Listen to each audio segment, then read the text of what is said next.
रिंकू और पिंकू छुट्टियां बिताने गांव आए थे। गांव में खूब मस्ती भरे दिन गुजर रहे थे उनके। वे दादाजी के हृदय के टुकड़े थे।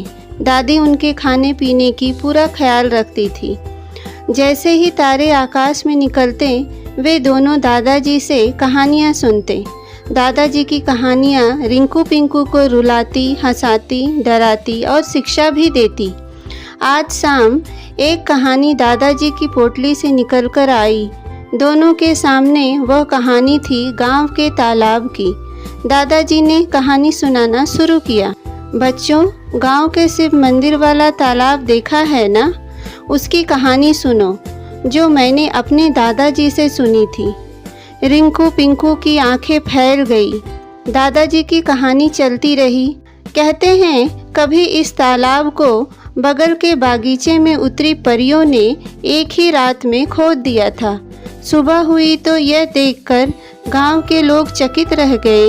इतना बड़ा तालाब, साफ पानी और चारों ओर पक्के घाट। लोग डर गए इस जादुई चमत्कार से। गांव वालों ने मिलकर बगल में एक शिव मंदिर तैयार करवा दिया। कोई भी उस तालाब का पानी नहाने में उपयोग नहीं करता था। कुछ साधु एक दिन घूमते हुए उधर से गुजरे। लोगों ने उन्हें अपने डर और तालाब बनने की कहानी सुनाई। साधुओं ने वहीं डेरा डाल दिया और दूसरे दिन तालाब की पूजा की।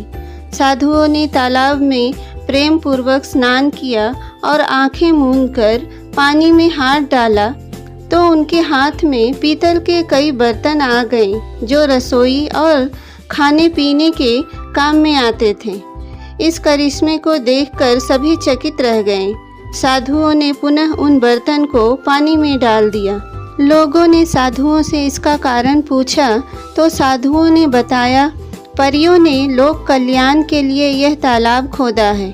गांव वाले, बाहर से आए व्यापारी, साधु महात्मा तालाब का स्वच्छ जल पिए, स्नान करें, बर्तन निकालकर रसोई बनाएं और जाते समय पुनः बर्तन को पानी में रख दें।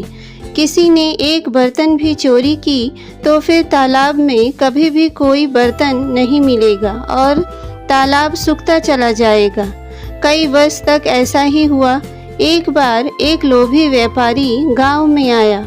जाते समय वह तालाब से बर्तन लेता गया। तब से यह तालाब छोटा होता गया। इसका जल गंदा हो गया, घाट टूट गया और यह किसी उपयोग के योग्य नहीं रहा। कहानी सुनकर रिंकू और पिंकू बहुत दुखी हुए।